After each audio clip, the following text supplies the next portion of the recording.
मेरा नाम प्रमोद है। ये कहानी मेरे गांव जूनागढ़ की है। हमारे गांव में खंडू नाम के बूढ़े चाचा रहते थे। उनको दिन में 2 या 3 बीड़ी के बंडल पीने की आदत थी।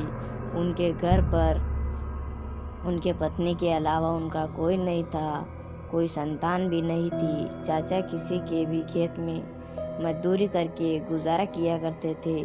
उनकी इस बीड़ी पीने की आदत से उनकी पत्नी और उनके साथ काम करने वाले मजदूरों को भी परेशानी उठानी पड़ती थी। एक दिन चाचा बहुत बीमार हो गए। अब वह बिस्तर में पड़े रहने लगे क्योंकि वैद्य जी ने उन्हें घर पर ही रहने की सलाह दी थी। फिर चाची को ही मजदूरी करने जाना पड़ता था। चाचा रोज चाची के पास हाथ जोड़ के विनती करते थे कि मुझे बीड़ी लाकर दे दो, वरना मैं मर जाऊंगा, या मुझे कम से कम 5 रुपए तो दे दो। पर चाची उनकी एक नहीं सुनती थी।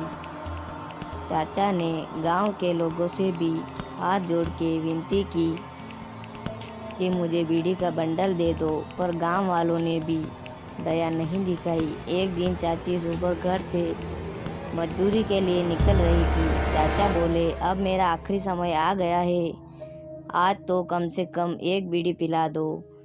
चाची गुस्से में आकर बोली, पागल बुड्ढे, मर जा साले मर जा, और गांव में बीड़ी मांगते फिरना। ऐसा कहकर वह चली गई। जब वह शाम को घर लौटी तब चाचा दरवाजे के पास मरे हुए पड़े थे और उनकी बीड़ी पीने की आखिरी इच्छा अधूरी रह गई। गांव वालों ने मिलकर उनका अंतिम संस्कार किया। दूसरे दिन ही चाचा का ही साथी मजदूर भानुदास रात के वक्त खेतों में फसल को पानी देने गया था। उसने मोटर चालू की और फसल को पानी देते देते उसने बीड़ी जलाई। तभी उसे अचानक एक जानी पहचानी आवाज़ सुनाई दी, ए भानु, चल मुझे भी 1 बीड़ी दे। आवाज़ सुनते ही भानुदास ने डर के मारे धुआं छोड़ने की बजाय निगल लिया।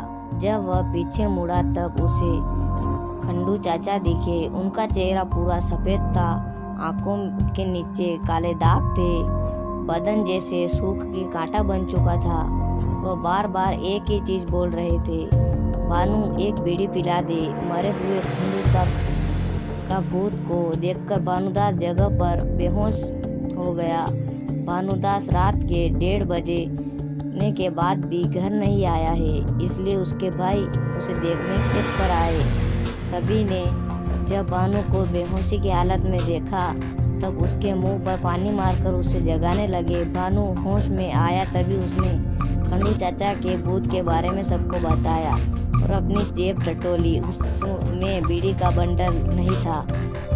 घर लौटते वक्त सबने देखा कि खेत में बने चबूतरे पर पी हुई बीड़ी और कुछ आधी सूखी बीड़ियाँ पड़ी हुई थी। उस दिन से कभी कभी खंडू चाचा की भटकती प्रेत आत्मा रात को आने जाने वाले लोगों से बीड़ी मांग रही है। उनके बरसी पर भी गांव वाले खेत के चबूतरे पर बीड़ी का बंडल रख देते हैं और दूसरे दिन ही चबूतरा पी हुई बीड़ियों से भरा होता है।